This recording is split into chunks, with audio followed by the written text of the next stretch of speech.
കൊച്ചി രൂപത തിരുക്കുടുംബ ദേവാലയത്തിലെ അംഗമാണ് ഞാൻ. അവിടെ നാളുകളായി 10-30 വർഷമായി ആനീസ് ആൻ്റണി 10-30 വർഷമായി കാറ്റീസം ടീച്ചറായിട്ട് സേവനം ചെയ്യുന്നു. ഇത് എൻ്റെ ഭർത്താവ് ആൻ്റണി ജോസഫ്, ഇത് മകൾ ഡാസിൽ മേരി.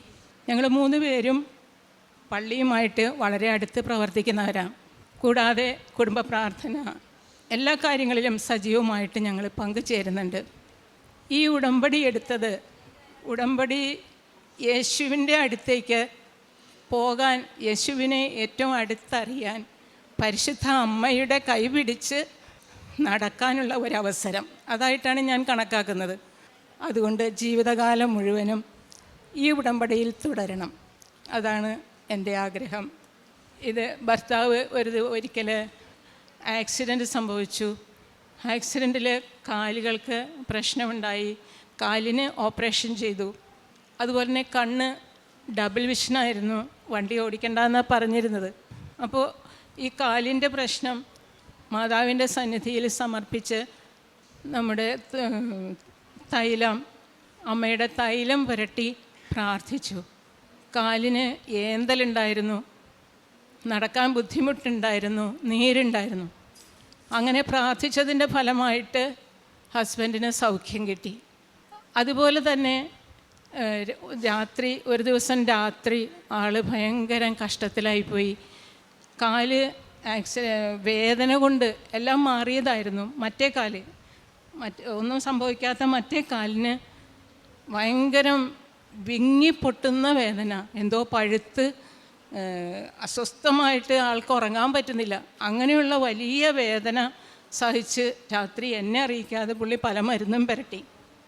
പക്ഷെ ഞാൻ കണ്ണു തുറന്ന് നോക്കിയപ്പോഴേ ചോദിച്ചു കഴിഞ്ഞപ്പോൾ ഇതാണ് പറഞ്ഞത്. ഞാൻ എന്ത് ചെയ്തു? അമ്മയുടെ തൈലം വിശ്വാസപ്രമാണം ചൊല്ലി പുരട്ടി പ്രാർത്ഥിച്ചു, തടവി കൊടുത്തു. കുറച്ച് കഴിഞ്ഞപ്പോൾ ആൾ ഉറങ്ങിപ്പോയി. അതോടെ ആ വേദന മാറി. പിന്നെ ഒരിക്കലും ആ വേദന ഉണ്ടായിട്ടില്ല. അതുപോലെ കണ്ണിന് ഡബിൾ വിഷനായിരുന്നു. ഉടമ്പടി തൈലം, ഉപ്പ്, ഇതെല്ലാം യഥോചിതം ഉപയോഗിച്ച് സൗഖ്യം നേടുക. അമ്മ വളരെ വലിയ സൗഖ്യമാണ് ഞങ്ങൾക്ക് തന്നിട്ടുള്ളത്. ഉടമ്പടിയിൽ ആയതിനു ശേഷം സമാധാനവും സന്തോഷവും അനുഭവപ്പെട്ടു.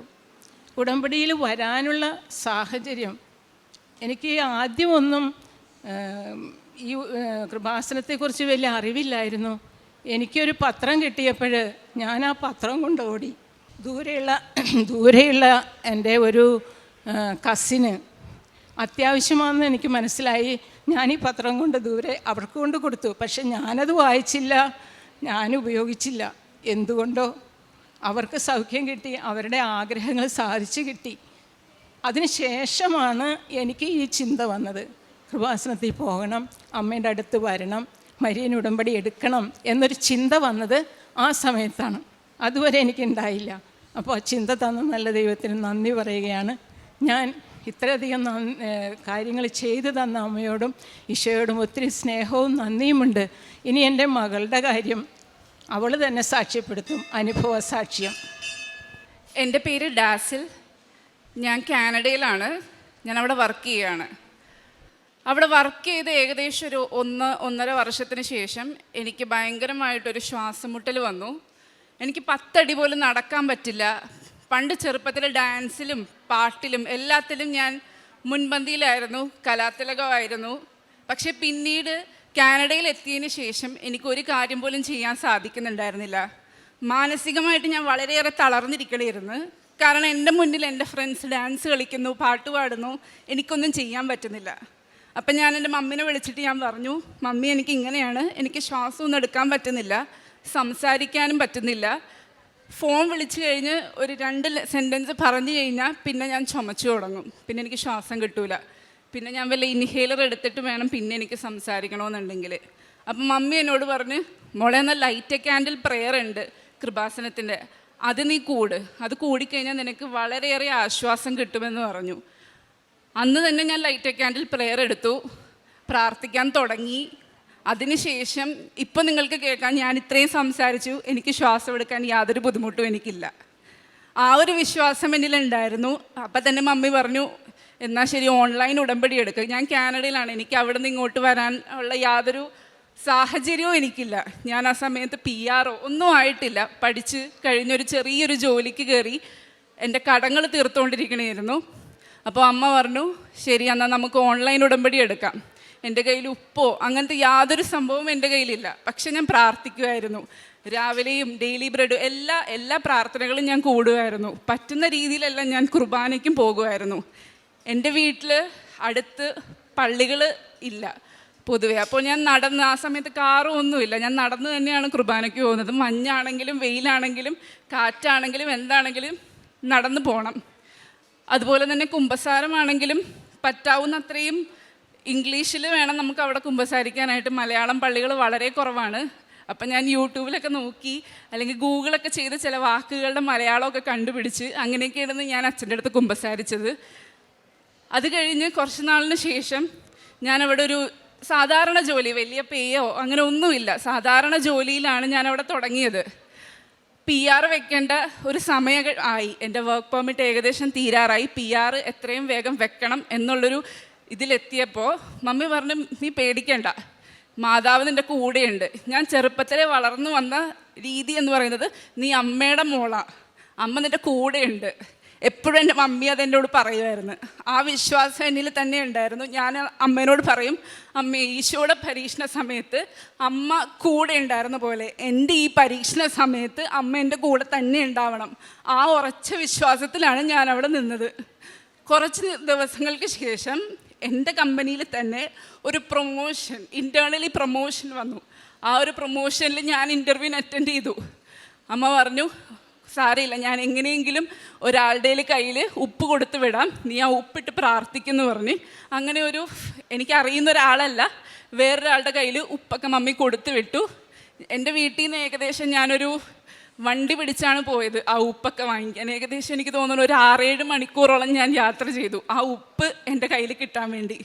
ഇൻ്റർവ്യൂവിന് മുന്നേ ആ ഉപ്പ് ഞാൻ കയ്യിലെടുത്തു, ഇൻ്റർവ്യൂവിന് പോയി. ഞാൻ ഇരിക്കണതിന് മുന്നേ തന്നെ കസേരയിൽ ഞാൻ ഉപ്പിട്ട് വിശ്വാസ പ്രമാണം ചൊല്ലി ഞാൻ അവിടെ ഇരുന്നു. അതുപോലെ തന്നെ കുറച്ച് ഉപ്പെടുത്ത് ഞാൻ എൻ്റെ എൻ്റെ നെഞ്ചിനോട് ചേർത്ത് വെച്ചിട്ടാണ് ഞാൻ അവിടെ ഇരുന്നത്.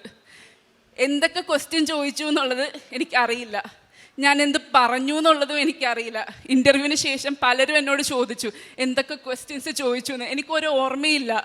ഞാൻ എൻ്റെ അമ്മനെ വിളിച്ചിട്ട് പറഞ്ഞു മമ്മി കിട്ടില്ല, മമ്മി വിഷമിക്കണ്ട, കിട്ടില്ല, ചാൻസ് വളരെ കുറവാണെന്ന്. പക്ഷേ സെപ്റ്റംബർ 8-ാം തീയതി അമ്മയുടെ ബർത്ത്ഡേ ഗിഫ്റ്റ് പോലെ എനിക്ക് ആ ജോലി കിട്ടി. എനിക്ക് പ്രൊമോഷൻ കിട്ടി. ഞാൻ അവിടെ സൂപ്പർവൈസറായിട്ട് കയറി. അത് ഒരിക്കലും നടക്കാത്തൊരു കാര്യമാണ്. കാരണം 1 വർഷം എക്സ്പീരിയൻസ് ഉള്ള എനിക്ക് സൂപ്പർവൈസർ പൊസിഷൻ യാതൊരു കാരണവശാലും അവിടെ കിട്ടില്ല. എന്നേലും എക്സ്പീരിയൻസ് ഉള്ള കുറേ പേര് അവിടെ ഇൻ്റർവ്യൂ അറ്റൻഡ് ചെയ്തു. പക്ഷെ കിട്ടിയത് എനിക്കാണ്. അമ്മ മാതാവ് എനിക്ക് തന്ന ജോലിയാണ്. അതിനുശേഷം കുറച്ച് നാളിന് ശേഷം ഞാൻ PR-ന് അപ്ലൈ ചെയ്യണം. അപ്പം നമ്മൾ ടെക്നീഷ്യൻ രീതിയിൽ അപ്ലൈ ചെയ്ത PR-ന് പോയിൻറ്റ്സ് കുറവാണ്. ആ പോയിൻറ്റ്സ് കിട്ടാൻ വേണ്ടി നമുക്ക് കുറച്ചും കൂടി വലിയ ജോലി വേണം. അപ്പം മാതാവിനറിയാം ഞാൻ ടെക്നീഷ്യനായിട്ടിരുന്നാൽ എനിക്ക് PR കിട്ടില്ല. അത് കറക്റ്റ് സമയത്ത് സൂപ്പർവൈസറാക്കി മാതാവ് എനിക്ക് ആ ഒരു ഗിഫ്റ്റ് തന്നു. അങ്ങനെ ഞാൻ PR-ന് അപ്ലൈ ചെയ്തു. PR-ന് അപ്ലൈ ചെയ്ത് കഴിഞ്ഞതിന് ശേഷം അതുപോലെ IELTS, സെൽപിപ്പ് അങ്ങനെ നമ്മൾ എക്സാം എഴുതണം. ആ എക്സാമിന് പോയപ്പോഴും എനിക്ക് വലുതായിട്ടൊന്നും പ്രിപ്പയർ ചെയ്യാൻ പറ്റിയില്ല. പക്ഷെ മമ്മി പറഞ്ഞ് ഉപ്പില്ലേ മോളെ, ഇട്ടോ, പ്രാർത്ഥിച്ചോ, കിട്ടും, ഉറപ്പിച്ചോ.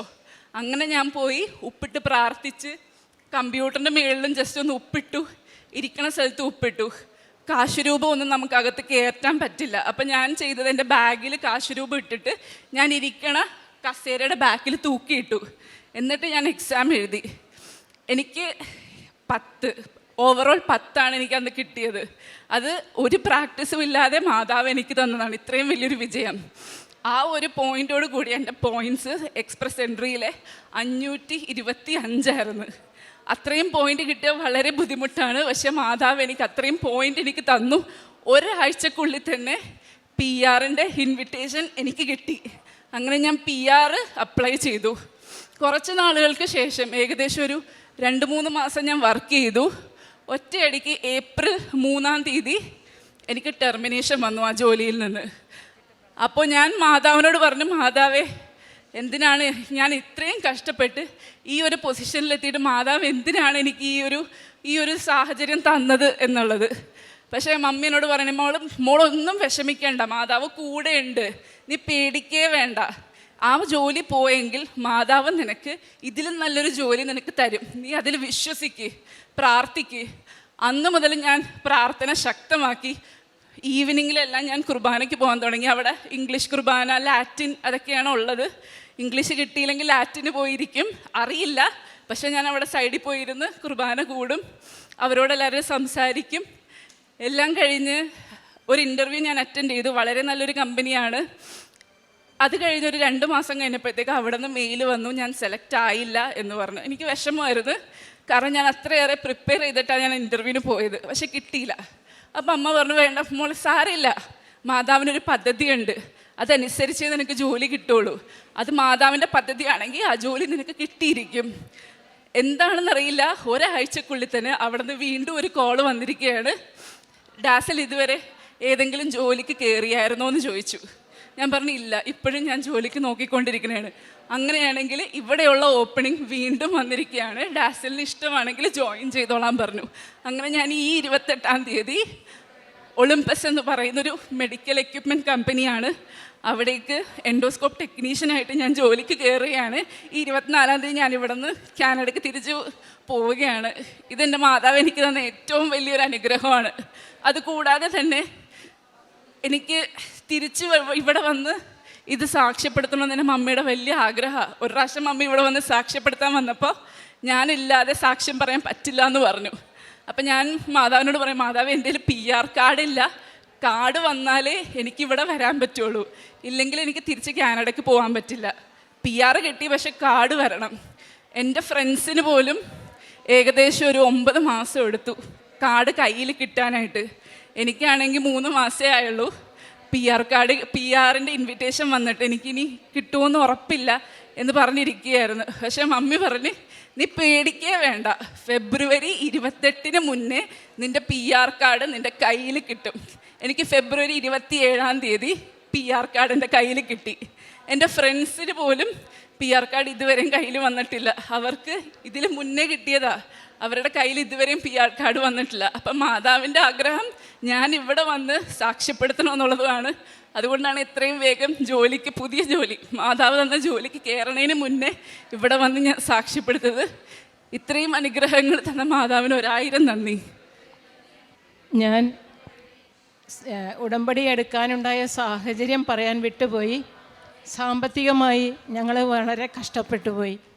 കാരണം മകൾക്ക് കാനഡയിലേക്ക് പോകാൻ സമയമായപ്പോൾ ബാങ്ക് ലോൺ സാങ്ഷൻ ആയിട്ടില്ലായിരുന്നു. അങ്ങനെ വന്നപ്പം ഉള്ള സ്വർണവും എല്ലാം എടുത്ത് വിറ്റ് സുഹൃത്തുക്കളുടെയും കസിൻസിൻ്റെയും എല്ലാവരുടെയും സഹായത്തോടു കൂടിയാണ് മോളെ പറഞ്ഞു വിട്ടത്.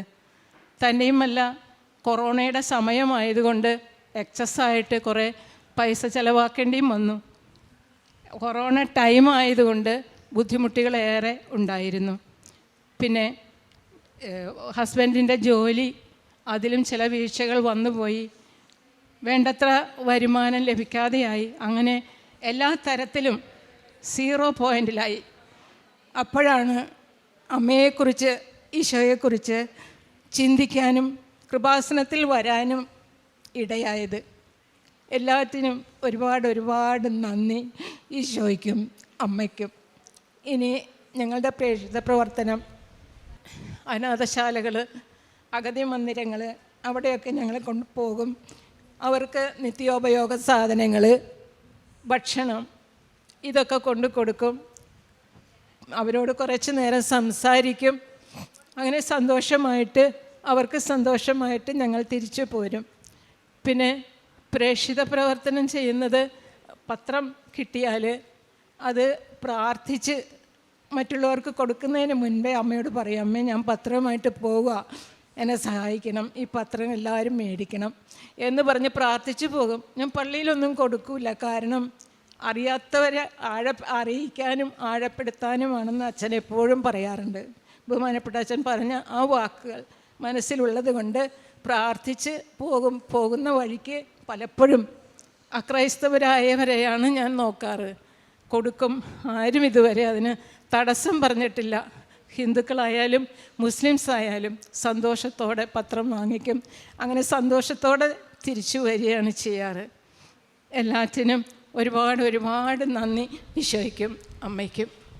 വിശുദ്ധ ലൂക്കായുടെ സുവിശേഷം 2-ാം അധ്യായം 31-ാം തിരുവചനം. സകല ജനതകൾക്കും വേണ്ടി അങ്ങൊരുക്കിയിരിക്കുന്ന രക്ഷ എൻ്റെ കണ്ണുകൾ കണ്ടു കഴിഞ്ഞു. അത് വിജാതീയർക്ക് വെളിപ്പാടിൻ്റെ പ്രകാശവും അവിടുത്തെ ജനമായ ഇസ്രായേലിൻ്റെ മഹിമയുമാണ്.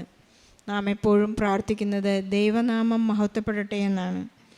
ഈശോയ്ക്ക് എപ്പോഴും മഹത്വമുണ്ടാകട്ടെ എന്നാണ് നമ്മുടെ എല്ലാവരുടെയും പ്രാർത്ഥന.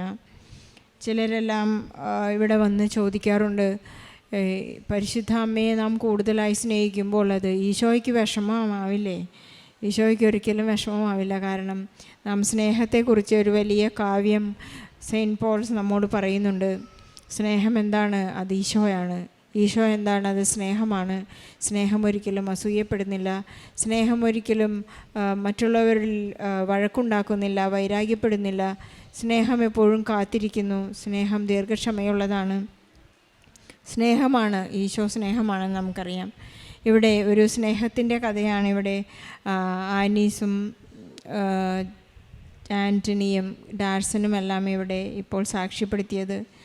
ആക്സിഡൻറ്റ് മൂലമുണ്ടായ ഒരു കാലുവേദന വളരെ തൈലത്തിൻ്റെ തലോടലോടുകൂടി അവർക്ക് സാക്ഷ്യപ്പെടുത്താൻ സാധിച്ചു. കാരണം പരിശുദ്ധ അമ്മയുടെ ഔഷധം വളരെ വിലപ്പെട്ടതാണ്. ഇവിടെ നിന്ന് കിട്ടുന്ന ഡാർസൻ സാക്ഷ്യപ്പെടുത്തുകയായിരുന്നു. 6 മണിക്കൂർ ഡ്രൈവ് ചെയ്തിട്ടാണ് ഇവിടുത്തെ കാനഡയിൽ നിന്ന് യാത്ര ചെയ്ത് വളരെ വിലപിടിപ്പുള്ള ഈ ഉപ്പ് വാങ്ങിക്കുവാനായി അമ്മ കൊടുത്തുവിട്ട ആ ഉപ്പ് മേടിക്കുവാനായി ഞാൻ വളരെയധികം ദീർഘയാത്ര ചെയ്തിട്ടാണ് എനിക്ക് ആ വലിയ ആൻറ്റിബയോട്ടിക്, വലിയ ഔഷധം എനിക്ക് ലഭിച്ചത് എന്നാണ് ഡാർസൻ ഇവിടെ സാക്ഷ്യപ്പെടുത്തിയത്. ഒരു വെൽ സ്കിൽഡ് പേഴ്സണായിട്ടുള്ള കലാതിലകമായിട്ടുള്ള ഡാർസൻ്റെ ഒരു വേദനാജനകമായ ഒരു ജീവിതത്തിൽ നിന്ന് ഈശോ എത്രമാത്രമാണ് ഉയർത്തിയതെന്ന് ഈ സാക്ഷി നമ്മോട് പറയുകയാണ്. തനിക്ക് എല്ലാ യോഗ്യതകളും ഉണ്ടായിട്ടും ഒരു കാലഘട്ടത്തിൽ, ഒരു സമയത്തിൽ ഈശോയാണ് ഏറ്റവും വലിയ യോഗ്യത നൽകുന്നവനെന്ന് പറയാൻ മാത്രം തന്നെ ഒരുക്കിയ ഒരു ഉടമ്പടി ജീവിത സാക്ഷ്യമാണ് നാം കേട്ടത്. എപ്പോഴും ഈശോയെ പ്രാപിക്കാൻ വേണ്ടി നമുക്ക് ഒരല്പം ഒരു ചെറിയ വേദനയുണ്ടെങ്കിൽ മാത്രമാണ് നാം ഈശോയിലേക്ക് തിരിഞ്ഞു നോക്കുന്നത്. അല്ലെങ്കിൽ നാം നമ്മുടെ ജീവിതചര്യയിൽ മുന്നോട്ട് പോകുന്ന ഒരു അവസ്ഥയിൽ ഈശോ നമ്മെ ഓർമ്മിപ്പിക്കും, ഞാനിവിടെയുണ്ട്, നിന്നെ സ്നേഹിച്ച, നിന്നെ ആത്മാർത്ഥമായി എൻ്റെ കൈവെള്ളയിൽ പേരെഴുതി കൊണ്ട് നടക്കുന്ന ഞാൻ ഇവിടെ നിനക്കായി കാത്തിരിക്കുന്നെന്ന് ഓർമ്മിപ്പിക്കുന്ന ഒരു വലിയ അവസ്ഥ നമുക്ക് എപ്പോഴെങ്കിലും വന്നിട്ടുണ്ടെങ്കിൽ അതിൽ നിന്ന് തിരിച്ചു പോകാതിരിക്കാൻ നാം എന്തുമാത്രം പരിശ്രമിക്കുന്നു. അതാണ് ഉടമ്പടി, അതാണ് നിത്യതയിലേക്കുള്ള നമ്മുടെ പ്രയാണം. ഈ ഡാർസൻ്റെ ഈ ഏറ്റവും വലിയ ഒരു സാക്ഷ്യമായി എനിക്ക് തോന്നിയത്, എൻ്റെ ആ ഒരു ശ്വാസം മുട്ടലിൽ എനിക്ക് ജീവൻ തന്ന ആ ഈശോയെ വീണ്ടും തിരിച്ചു കിട്ടാൻ, എനിക്ക് എന്നെ ഏറ്റവും അധികം എന്നെ വളർത്തിയ എൻ്റെ ഈശോയിലേക്ക് എനിക്ക് തിരിച്ചു നടക്കാൻ താൻ ഏറ്റെടുത്ത ആ വലിയ പരിശ്രമമാണ്. തനിക്ക് കുമ്പസാരിക്കാനുള്ള ബുദ്ധിമുട്ട് താൻ എങ്ങനെയാണ് തരണം ചെയ്തത്. ഞാൻ തകർന്നു പോകുമ്പോൾ എന്നെ താങ്ങിയ എൻ്റെ ഈശോ. ഞാൻ ഗൂഗിളിൽ വാക്കുകൾ കണ്ടുപിടിച്ച്, മലയാളം വാക്കുകൾ ഇംഗ്ലീഷിൽ കണ്ടുപിടിച്ച് ഞാൻ വളരെ പരിശ്രമത്തോടു കൂടി എപ്പോഴും ഉടമ്പടി ജീവിക്കുവാൻ, ഉടമ്പടി നിബന്ധനകൾ പാലിക്കാൻ ഞാൻ പരിശ്രമിച്ചു എന്ന് പറയുന്നതിന് 100 മാർക്ക് ഈശോ ഡാർസന് നൽകുമെന്ന് എനിക്ക് നല്ല ഉറപ്പുണ്ട്. ലൈറ്റ് എ കാൻഡിലിട്ട് പ്രാർത്ഥിക്കാനും അതുപോലെ ഓൺലൈൻ ഉടമ്പടി എടുത്ത് പ്രാർത്ഥിച്ചു ഈശോയോട് കൂടിയായിരിക്കാനുള്ള ഈ മകളുടെ വലിയ തീക്ഷ്ണതയാണ് ഈശോ നൽകുന്ന ഒരു വലിയ സമ്മാനം. അതുപോലെ തന്നെ സെപ്റ്റംബർ 8-ാം തീയതി തന്നെ ഒരു പരിശുദ്ധ അമ്മയുടെ ജന്മദിനത്തിൽ ഈ മകൾക്കൊരു വലിയ അപ്പോയിൻമെൻറ്റ് കൊടുത്ത് ഒരു തകർച്ചയിൽ നിന്ന്, ഒരു വേദനയിൽ നിന്ന് കടന്ന് അമ്മ പറഞ്ഞതുപോലെ മകൾ ഒന്നുകൊണ്ടും വിഷമിക്കേണ്ട, കാരണം നമ്മൾ ഉടമ്പടിയിലാണ്, അമ്മ നിനക്കെല്ലാം ക്രമീകരിക്കുമെന്ന് പറഞ്ഞുകൊണ്ട് പരിശുദ്ധ അമ്മ ഈ മകളെ വലിയ ഒരു ഉന്നതങ്ങളിലെത്തിച്ച് ഒരു നല്ല എൻഡോസ്കോപ്പ് ടെക്നീഷ്യൻ, മെഡിക്കൽ ഫീൽഡിലുള്ള ഒരു വലിയ കമ്പനിയെ അക്സെപ്റ്റ് ചെയ്ത് വിളിച്ച് വളർത്തി പരിപാലിക്കുന്ന സ്നേഹത്തിൻ്റെ വലിയ സാക്ഷി നാം കേട്ടതിപ്പോൾ നമ്മുടെ ഉടമ്പടി ജീവിതം നമുക്കെപ്പോഴും പരിശ്രമത്തോടു കൂടി തന്നെ നമുക്ക് മുന്നോട്ട് നീക്കാം. കാരണം നിത്യതയിലെത്തുന്നത് ഇടുങ്ങിയ വഴിയിലൂടെയാണെന്ന് ഈശോ നമ്മോട് പറഞ്ഞിട്ടുണ്ട്. വീതിയുള്ള വിസ്താരമുള്ള വഴികളിലൂടെ, ജീവിത വഴികളിലൂടെ ഒരുപക്ഷെ നാം നടന്നു നീങ്ങുമ്പോൾ നാം നിത്യത പ്രാപിക്കുന്നത് വളരെ എളുപ്പമായെന്ന് ചിലർക്കെല്ലാം സാധിക്കുമെന്നുള്ള തെറ്റായ ധാരണയാണ്. നിങ്ങളുടെ കണ്ണുനീര് ഞാൻ കുപ്പിയിൽ ശേഖരിച്ചിരിക്കുന്നു എന്നാണ് ദൈവം നമ്മളോട് പറയുന്നത്. നമ്മുടെ കണ്ണുനീര് ഒരിക്കലും വിലകെട്ടതായി പോകുന്നില്ല. അതെല്ലാം ഈശോ കളക്ട് ചെയ്ത് വെക്കുന്നുണ്ട്. നമുക്ക് ഈശോയ്ക്കും പരിശുദ്ധ അമ്മയ്ക്കും നന്ദി പറയാം. നമ്മുടെ കുടുംബം എപ്പോഴും നമ്മുടെ പള്ളിയോട് ചേർന്നിരിക്കുന്നുണ്ടെങ്കിൽ, ആനീസ് ഒരു കാറ്റഗിസം ടീച്ചറാണ്, പള്ളിയോട് ചേർന്നിരിക്കുന്നുണ്ടെങ്കിൽ നമുക്ക് ഈശോയെ എപ്പോഴും നമ്മുടെ ആസ്തി, ഞാൻ ഇപ്പോഴും നിന്നെക്കുറിച്ച് പറയുന്നുണ്ടല്ലോ, ഞാൻ ഇപ്പോഴും നിന്നെക്കുറിച്ച് പഠിപ്പിക്കുന്നുണ്ടല്ലോ എന്ന് ഈശോയെ നമുക്ക് ഇടയ്ക്കെല്ലാം ഓർമ്മിപ്പിക്കാൻ നമ്മുടെ ഒരു ആസ്തി, ജോസഫ് അച്ഛൻ പറയുന്ന പോലെ നമുക്കെപ്പോഴും കാത്തു സൂക്ഷിക്കാം. പരിശുദ്ധ അമ്മയ്ക്കും ഈശോയ്ക്കും നമ്മുടെ എല്ലാ നിയോഗങ്ങളെയും ചേർത്ത് വെച്ചുകൊണ്ട് നമ്മുടെ ആസ്തി ഇല്ലാത്ത അവസ്ഥയെയും ആസ്തിയുള്ള അവസ്ഥയെയും നമുക്ക് ചേർത്ത് വയ്ക്കാം. നമ്മുടെ ഉടമ്പടിയെ പരിശുദ്ധ അമ്മയ്ക്ക് വീണ്ടും വീണ്ടും സമർപ്പിച്ച് പ്രാർത്ഥിക്കാം. നമുക്ക് ഈശോയ്ക്കും പരിശുദ്ധ അമ്മയ്ക്കും നല്ലൊരു കയ്യടി നൽകി ഈ സാക്ഷ്യം നമുക്ക് സമർപ്പിക്കാം. അത്യപൂർവ ദൈവാനുഭവങ്ങൾ ഇനി നിങ്ങൾക്കും സ്വന്തം. ഈ യൂട്യൂബ് ചാനൽ ഇതുവരെ സബ്സ്ക്രൈബ് ചെയ്തിട്ടില്ലെങ്കിൽ ഇപ്പോൾ തന്നെ സബ്സ്ക്രൈബ് ചെയ്യുക. ഈ വീഡിയോ ഇപ്പോൾ തന്നെ നിങ്ങളുടെ സുഹൃത്തുക്കൾക്ക് ഷെയർ ചെയ്തുകൊണ്ട് കർത്താവിൻ്റെ പ്രേക്ഷിതരാകുക.